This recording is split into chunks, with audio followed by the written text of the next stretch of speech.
It's almost December, which means Christmas is fast approaching. What better way to celebrate the magical time of showing our love and affection through capitalistic purchasing of useless toys than to run down a few of the most dangerous toys from the past? This first one is actually fairly recent, as to show it's not just toys from the 60s and 70s that were dangerous.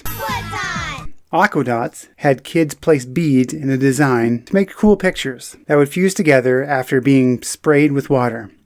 Seems pretty innocent, doesn't it? Until people realized that the coating on the beads was releasing the compound GHB.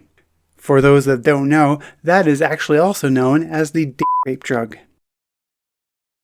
Season, and scientists say a chemical in the toy becomes a powerful rape drug if it is swallowed. 3 children were hospitalized, slipping into comas after ingesting this compound. The toy was recalled soon after in 2007. Chemistry is wild, isn't it?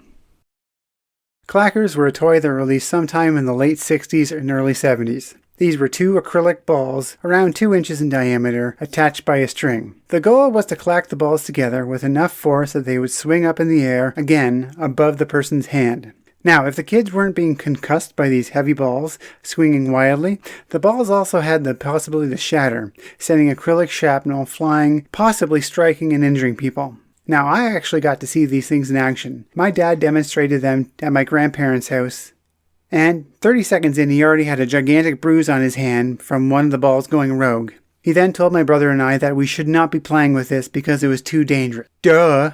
A safer version was released in the 90s that replaced the rope with plastic pieces, smaller balls that were also made of plastic, and a handle that kept the child's hand far away from the action. This isn't child's play, according to the Food and Drug Administration. The game is called lawn darts. Lawn darts are easy to see why they are dangerous.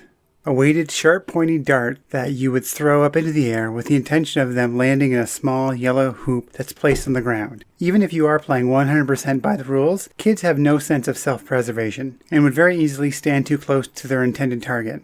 Kids can also get pretty creative with their toys, coming up with dangerous alternatives like, maybe trying to catch a Hail Mary football pass, or maybe make things more interesting by having a moving target, like a younger sibling perhaps. They were finally banned in 1988 after roughly 6,000 reported injuries and at least 3 fatalities.